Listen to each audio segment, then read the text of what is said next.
नमस्कार, स्वागत है आपका। आपके साथ मैं आकांक्षा राजपूत। देखिए, इस वक्त हम बागपत में मौजूद हैं और निकाय चुनाव का वक्त है। ऐसे में अलग अलग दलों की तैयारी क्या और यहाँ की जनता क्या चाहती है, क्या सोचकर वोट करने वाली है, ये हम आपको ग्राउंड जीरो से लगातार बता रहे हैं, अलग अलग शहरों से। आप बागपत जनपद में थोड़ा सा यहाँ पर मैं आपको बता दूं कि देखिए, पिछली बार यहाँ पर गठबंधन का कब्जा रहा इस सीट पर। इस बार क्या कमाल करती है अलग अलग पार्टीज, ये जानने की कोशिश रहेगी। यहाँ 3 नगर पालिका है और 6 नगर पंचायतें हैं। और इस अगर बागपत नगर पालिका की हम बात करें तो यहाँ पर भी तैयारी पूरी है। अलग अलग दलों की प्रत्याशी मैदान में है, जनता के बीच जाकर अलग अलग मुद्दों के साथ वोट की अपील भी उनसे कर रहे हैं।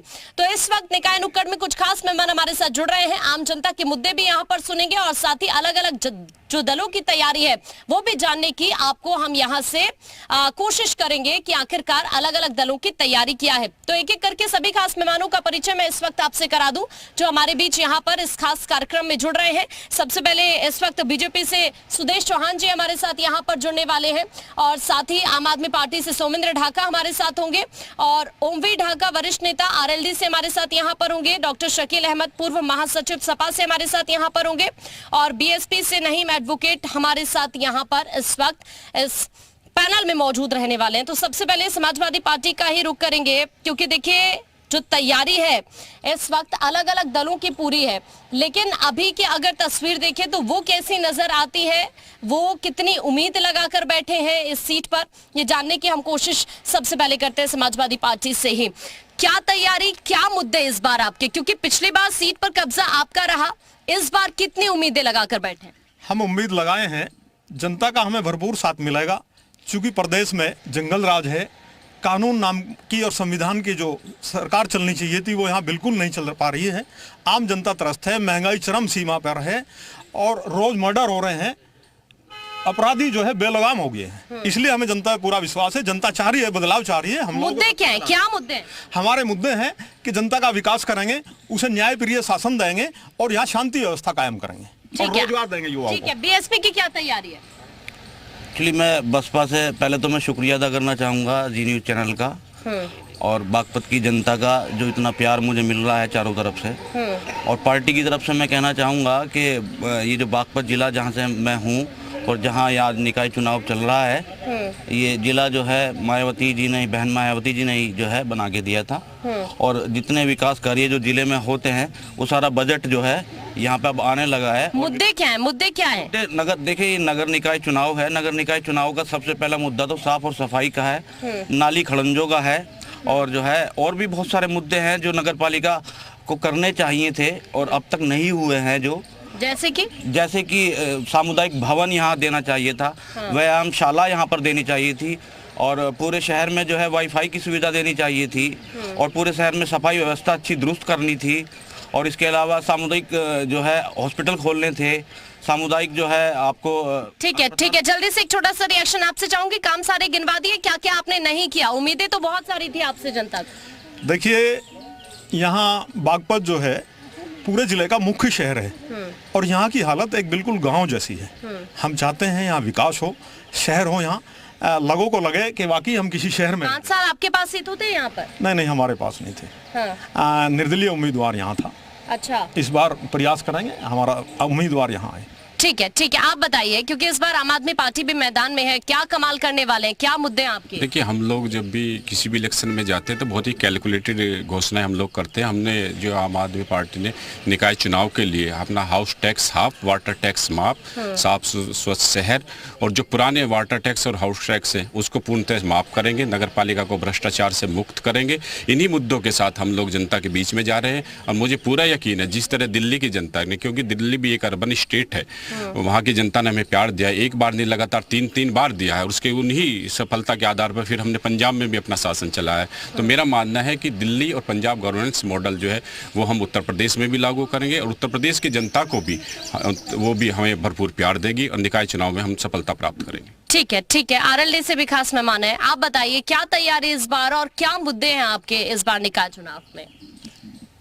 पहले तो सबसे पहले जी न्यूज़ का बागपत जनपद में धन्यवाद बहुत बहुत।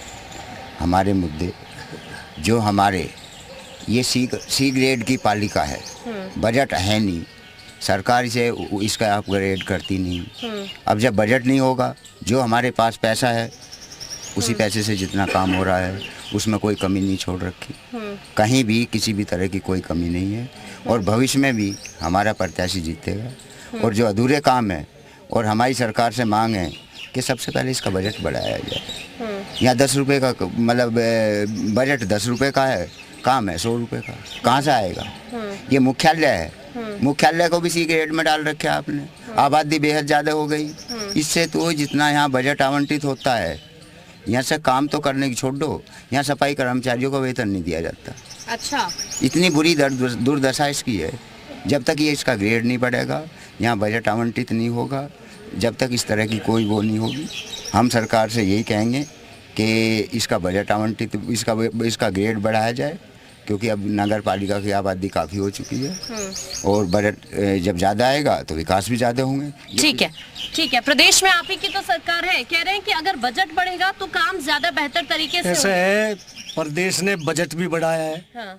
बजट का पैसा बहुत दिया है, लेकिन वो जेबों में ज्यादा गया है। विकास के काम पे नाम मात्र के लिए खर्च हुआ है, इसलिए कोई विकास नहीं हुआ। गंदगी के यहाँ ढेर लगे हुए हैं। 106 के करीब यहाँ सफाई कर्मचारी हैं, उनके खाते में वेतन जितना आवे उससे 3-4 हज़ार रुपये पर कर्मचारी के हिसाब से निकाल के अधिकारियों की और चेयरमैन की जेब में गया है। बागपत नगर पालिका में कोई ऐसा काम नहीं जिसमें भ्रष्टाचार ना हुआ हो। कोई भी काम ले लो, चाहे वृक्षारोपण का पैसा आया हो या शमशान भूमि के विकास के लिए पैसा आया हो, मात्र 25% लगाया, 75% उम्मीदवार की जेब में गया, चेयरमैन। ठीक है, ठीक है, जल्दी से। देखिए, ये तो भाजपा जो है सिवाय झूठ बोलने के इनका कोई काम नहीं है।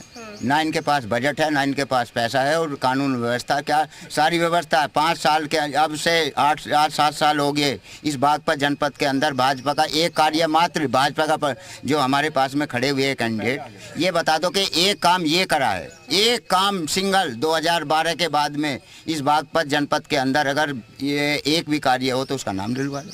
ठीक है, शहर में अगर आपकी सत्ता होगी तभी काम करेंगे। इनका जो मतलब ये है कि भाजपा के कार्यकाल में कोई काम नहीं हुआ।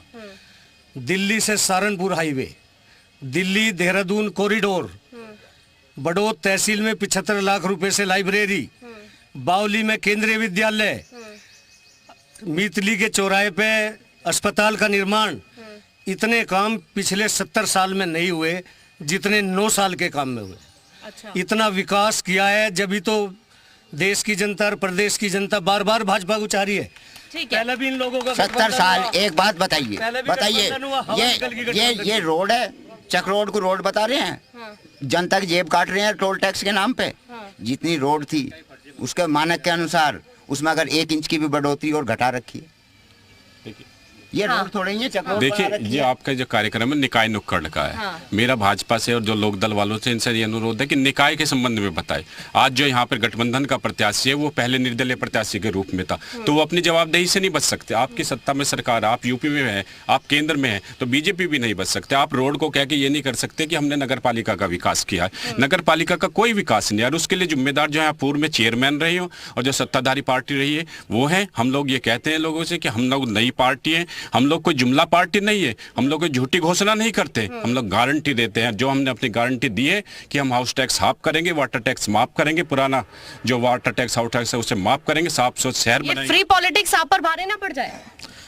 नहीं, भारी नहीं पड़ने की। हाँ। हम लोग जनता को सुविधा देंगे। हाँ। जनता की सुविधाओं का ख्याल रखेंगे। हाँ। यहाँ बुजुर्गों के लिए, बच्चों के लिए खेल का मैदान, बुजुर्गों के लिए घूमने की व्यवस्था और दूसरी साफ सफाई अन्य सुविधाएं दी जाएगी, उस पर हमारा विश्वास है। ठीक है, क्या राष्ट्रीय मुद्दे भी हावी रहेंगे इस बार निकाय चुनाव में? देखिए, मैं सबसे पहले तो जो है जो भाजपा के प्रवक्ता हैं उन्होंने जो कहा है कि हमारी यहाँ पर 9 साल से सरकार है।